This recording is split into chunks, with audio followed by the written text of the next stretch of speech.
अस्सलाम वालेकुम दोस्तों। लगभग 15 बरस के बाद इंडिया ईडन गार्डन, जहां पर उन्होंने सबसे ज्यादा टेस्ट मैचेस खेल रखे हैं, वहां पर साउथ अफ्रीका के हाथों हार हुई है। आखिरी मर्तबा 2010 में साउथ अफ्रीका ने इंडिया के अंदर आकर कोई एक टेस्ट मैच जीता था।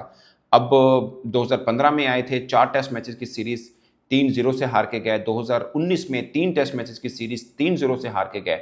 और अब जाकर पहले ही टेस्ट मैच में बुमा अपने बतौर कप्तान अभी तक एक टेस्ट मैच नहीं हारे, और ये रवायत उन्होंने भारत के अंदर भी कायम करके रखी। ये बहुत बड़ी जीत है, क्योंकि हम अमूमन कहते हैं कि पाकिस्तानी बैटर स्पिन को नहीं खेल पाते। इंडिया का खुद पाकिस्तानी बहुत से क्रिकेटर्स मिसाल देते हैं, जर्नलिस्ट मिसाल देते हैं कि वो स्पिनर को बहुत अच्छा खेलते हैं, और इसमें कोई दो राय नहीं है कि वो स्पिनर्स को अच्छा खेलते हैं। अब इंडिया के अंदर भी वो बहस चल पड़ी है जो अक्सर पाकिस्तान में रहती है, और खासकर मैं उसका बहुत जिक्र करता हूँ। वो बहस ये है, आप अगर उनकी स्कोर कार्ड देखें तो वन डाउन पोजीशन के ऊपर बल्लेबाजी करने आए थे वाशिंगटन सुंदर। मतलब पूरे मैच में 2 इनिंग्स के अंदर वाशिंगटन सुंदर ने सिर्फ 1 ओवर किया, और जडेजा जो कि उनके लेफ्ट आर्म स्पिनर हैं, एग्जैक्टली वैसे ही स्पिनर अक्षर पटेल के हैं। आप टीमो कॉपी कह सकते हैं उसकी, अक्षर पटेल को जडेजा की। दोनों टेस्ट मैच खेल रहे हैं। अक्षर पटेल ने पूरे टेस्ट मैच के अंदर 2 विकेट्स ली हैं और बहुत ज्यादा ओवर भी नहीं किए। सो पॉइंट ये है कि उनकी भी बैटिंग ऑर्डर उठाकर देखें, आपको 8 तक जाकर 8वें नंबर पे अक्षर पटेल नजर आएगा कि पूरी इतनी जबरदस्त डेकोरेटेड बैटिंग ऑर्डर है। जनाब अक्षर पटेल 8वें नंबर पे बल्लेबाजी कर रहे हैं, देखने को बहुत सुकून मिलता है अगर आप फैन हो ना अपने देश की टीम को देख करके। यार 8वें नंबर पर तो इतना बड़ा हमारा ऑलराउंडर खेल रहा है। और सच ये हुआ कि 123 रन नहीं बन पाए, क्योंकि एक टेस्ट ऑर्डर अब पूरे टेस्ट मैच में एक ही 50 बुमा की हुई है, और जिस नंबर पे आके उसने की वो भी आप उठा के देख लें। पॉइंट क्या है, अब साउथ अफ्रीका के देखें, आपको इतनी लंबी बैटिंग यूं नजर नहीं है कि ठीक है वो माइकल जॉनसन भी 2-4 हिट्टे मार लेता है, और उनका भी आप कह सकते हैं कि कॉर्बन बोश भी है, मोल्डर तो खैर वो टेस्ट के अंदर रेगुलर उसको खिला ही रहे हैं।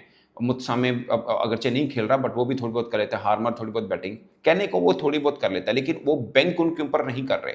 यहां पर इंडिया ने बैंक वाशिंगटन सुंदर को वन डाउन भेजा कि इनकी टीम को वो मैच जिता सकता है। फिर नीचे जडेजा आएगा, फिर अक्षर पटेल आएगा, बीच में एक पंत है बैट्समैन।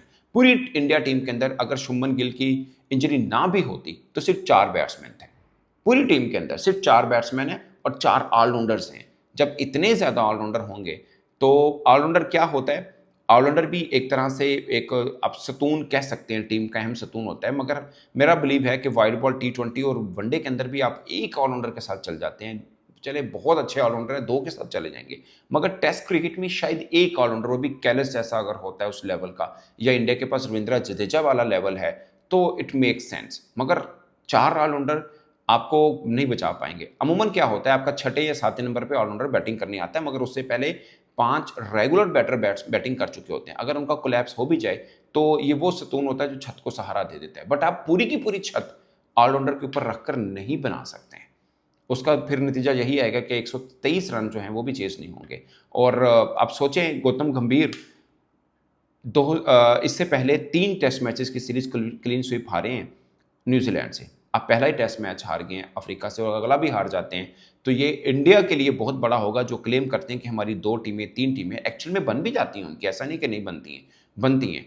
ऐसा देश जिसमें वो कहते हैं कि हमारी तो 3 टीमें बनती हैं, वहां पर वन डाउन और वाशिंगटन सुंदर करने आ रहा है। वहां पे 5वें 6वें नंबर पे अक्षर पटेल जडेजा जैसा बैट्समैन आ रहा है। Jadeja is a very good batsman, but अगर आप उसको उस रंग में देख रहे हैं कि टेस्ट क्रिकेट चल रही है और आपके 5वें नंबर के ऊपर जडेजा आ रहा है, फिर अक्षर पटेल की बैटिंग आ रही है, वन डाउन आपका वाशिंगटन सुंदर आ रहा है, तो सरफराज और करण नायर जैसे बल्लेबाज जिन्होंने रन्स के ढेर बना रखे हुए हैं वो टीम के अंदर सिर्फ, या नीतीश कुमार रेड्डी इवन के जिसने ऑस्ट्रेलिया में 100 किया, वो सिर्फ टीम के अंदर इसलिए नहीं है कि ऑलराउंडर चाहिए उनको। अगरचे नीतीश कुमार रेड्डी भी मीडियम पेसर है, बट इनको ऑलराउंडर चाहिए। करण नायर और दूसरे सरफराज जैसे इतने बल्लेबाज रन कर रहे हैं उनके डोमेस्टिक सिस्टम के अंदर, वो इसलिए टीम के अंदर नहीं है क्योंकि इनके कोच को भी पसंद है, जैसे हमारे कोच को पसंद है ना कि फ़हीम अशरफ भी खेलेगा, हुसैन तलत भी खेलेगा, नवाज भी खेलेगा, सब ऑलराउंडर खेलेंगे। ये फार्मूला हमारा भी, अब हमने खेलना ट्राई नेशन सीरीज जिम्बाब्वे के खिलाफ और श्रीलंका के खिलाफ, इन जैसे के खिलाफ चल जाएगा। मैं भी बता रहा हूँ चल देगा, आपको लगेगा यार well well balance team. But जब ऑस्ट्रेलिया आएगी, जब न्यूजीलैंड आएगी, जब इंडिया जैसी टीम के साथ मैच पड़ेगा, जब साउथ अफ्रीका इंग्लैंड जैसे मैच पड़ेगा, तब फंसेंगे। अब आप कहेंगे साउथ अफ्रीका से तो हम जीते हैं, साउथ अफ्रीका से जो जीते थे वो हमारी मेन टीम तो खेली नहीं। इवन कि अब जो टेस्ट में भी खेल रही है, इंडिया के अंदर खेल रहे हैं। वो बाई चांस था, वो हमारे यहाँ भी टेस्ट की उन्होंने कंप्लीट टीम भेजी थी। जैसे अब पहले टेस्ट मैच में रबादा फिट नहीं थे, इसी तरह महाराज फिट नहीं थे तो वो नहीं खेल पाए थे, बुमा फिट नहीं थे वो नहीं खेल पाए थे। बट आप सोचिए कि बुमा जहाँ पे इंडियन बैटर्स खेल रहे हैं, जहाँ पे अफ्रीका की एक डेकोरेटेड टीम खेल रही है, तो बुमा 50 की है सिर्फ। इससे पहले पूरे इंडिया के अंदर टेस्ट क्रिकेट की हिस्ट्री के अंदर सिर्फ एक मैच ऐसा हुआ है, वो भी 2010 के अंदर, जब 2015 में नागपुर के अंदर, जब चारों इनिंग्स हुई मगर कोई एक 50 नहीं थी। अब पहली दफ़ा ऐसा हुआ कि 4 इनिंग्स हुई, मतलब अब उसके बाद ऐसा हुआ कि 4 इनिंग्स हुई मगर एक 50 आ गई थी, वो बुमा की आई थी। तो पॉइंट ये है कि बुमा जिस नंबर पे खेलते हैं, एक कंप्लीट बैटर हैं, और इंडिया की बैटिंग लाइनअप पे तो बहुत वो लगेगा कि यार अक्षर पटेल भी 8वें नंबर पे आता है, मगर सच ये है कि अक्षर पटेल, रविंद्र जडेजा, वाशिंगटन सुंदर, ये ऑलराउंडर की वजह से बेसिकली इंडिया मैच हारा, कि शायद उन तीनों में से एक ऑलराउंडर चाहिए था, वो शायद रविंद्र जडेजा था। या अगर आपने मतलब 4 स्पिनर खिलाए एक तरह से, अगर देखें आप इंडिया की मैच में 4 स्पिनर थे। कुलदीप यादव कंप्लीट स्पिनर बनता है, वो चाहे एक विकेट ना ले बट स्पिनर के तौर पर खेल रहे हैं, it make sense. Ravindra Jadeja लगातार उनके टेस्ट खेलते हैं, is a very good cricketer, वो भी बनते हैं। ये 2 स्पिनर मेरा ख्याल इनफ थे, अगर तीसरा भी डालना तो एक रेगुलर स्पिनर होना चाहिए था, बजाय इसके कि अक्षर पटेल ऑलराउंडर, वाशिंगटन सुंदर ऑलराउंडर। शायद इन दोनों में से एक कंप्लीट बैट्समैन होता, एक कंप्लीट स्पिनर होता, अगर चाहिए भी था तो वो शायद टीम को बेहतर बना पाता। ये दोनों मिलके आपको 2 बैटिंग के ऑप्शन तो देते हैं मगर मैच नहीं बचा पाते, जो मैच नहीं बचा पाए आप। मतलब केएल राहुल बैट्समैन है, शुभमन गिल इंजरी हुई नहीं, उसके ऊपर भी बात होती है कि अब आईसीसी को रूल चेंज करना है, खैर इसके ऊपर डिटेल से बात करते हैं।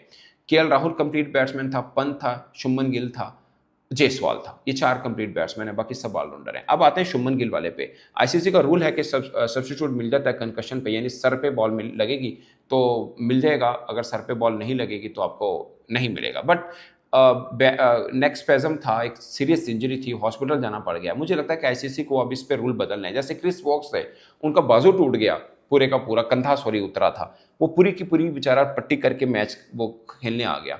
अब सब्स्टिट्यूट मतलब बॉलर फॉर अ बॉलर और batsman in place of batsman, वो वाला तो मिलना चाहिए। अगर इतनी सीरियस इंजरी है, मतलब अगर सर पे हल्का सा बॉल लगा है और आप थोड़ा सा तवाज़ुन बरकरार नहीं रख सकते तो आप सब्स्टिट्यूट लेट सकते हैं।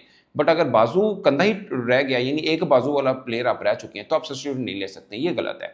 एक बैट्समैन जो कि उनका मेन बैट्समैन है, जैसे शुभमन गिल है, अगर उसका नेक स्पेजम है तो है, वो हॉस्पिटल जाना पड़ गया, वो एक अहम सिचुएशन के ऊपर बल्लेबाजी करने नहीं आया, तो ये सोचना है, मतलब आईसीसी को ऐसा रूल लेके आना है, कोई इतनी सीरियस इंजरी है जहां पर मेडिकली प्रूवन हो चुका हुआ है कि वो बंदा अनफिट है, तो शायद उसके ऊपर भी एक सब्स्टिट्यूट की इजाजत होनी चाहिए। मिसाल के तौर पर अगर खुदा ना खासा किसी बड़े प्लेयर को, अगर केएल राहुल को हो जाती, लेट्स अज्यूम, तो बड़ा प्लेयर है उनका, तो उसकी जगह पे इतनी इजाजत होनी चाहिए कि लाइक कोई और आ जाए, या खुदा ना खासा मार्करम को इंजरी हो जाती, तो उनके पास इतना तो होना चाहिए ना कि यार ड्यूरिंग मैच हुई है, पहले नहीं हुई, ड्यूरिंग मैच हुई है।